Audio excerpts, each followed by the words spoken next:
Smelter aluminium itu adalah industri smelter yang semenjak didirikan menggunakan energi listrik yang bersumber dari pembangkit listrik tenaga air. Di mana sama-sama kita ketahui PLTA itu adalah renewable energy. Sehingga smelter Inalum adalah smelter yang kita sebut sebagai green smelter. Karena 100% pasokan energi berasal dari PLT kita sendiri yang ada di Paritohan, yaitu dengan ketinggian 900 meter di permukaan air laut di dekat Danau Toba. Jadi dalam pengoperasian PT Inalum sangat bergantung kepada power station yang ada di Sigura-gura dan di Tangga. Power plant yang ada di Inalum ada dua, power plant Sigura dan power plant Tangga. Jadi kedua power plant ini memasok listrik ke smelter yang berada di Asahan di Kuala Tanjung. Kapasitas pembangkit total 603 MW. Dalam pengoperasiannya, Inalum sangat bergantung kepada Danau Toba selaku pemasok air untuk pengoperasian PLTA tersebut.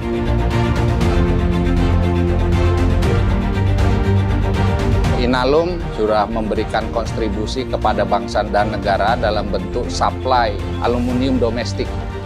Dengan keberadaan PT Inalum, maka industri hilir aluminium yang mengolah aluminium menjadi produk-produk yang bermanfaat kepada masyarakat. Kemudian dari awal operasi kita sangat concern terhadap kebutuhan masyarakat, khususnya dalam penciptaan lapangan kerja dan penyerapan tenaga kerja. Terkait dengan penyerapan tenaga kerja PT Inalum, baik yang organik maupun tenaga kerja anorganik, itu menyerap tenaga kerja lokal sampai 80%. Jadi sebetulnya Inalum ini berdiri sebagai anchornya adalah adanya potensi energi listrik di Danau Toba, di mana elevasi 900 meter itu punya potensi sekitar 1,1 gigawatt energi listrik. Jadi riset sudah dilakukan dari zaman Belanda 1908 sampai kita mengalami kemerdekaan, akhirnya Jepang itu tertarik untuk berinvestasi di Indonesia. Kenapa? Karena potensi energi listrik ini yang besar.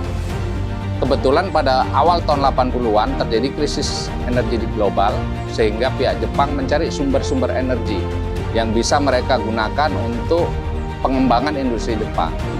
Dalam momentum itu, pemerintah Indonesia memanfaatkan keberminakan investasi Jepang ke Indonesia dengan membangun pembangkit listrik tenaga air sekaligus membangkit smelter menjadi satu paket. Dengan kondisi itu, jumlah investasi yang digelontorkan oleh Jepang saat itu mencapai 411 miliar yen.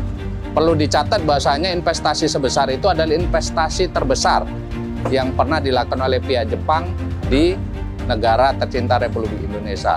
Dan sejauh ini kelihatannya belum ada yang bisa mengalahi rekor investasi yang ada di PT Inalum. Selama ini karena adanya dukungan dari PT Inalum untuk desa kita, ini sangat mendukung dalam hal peningkatan ekonomi, bahkan juga di dalam lingkungan, berdampak yang positif untuk masyarakat Desa Meat, Pak.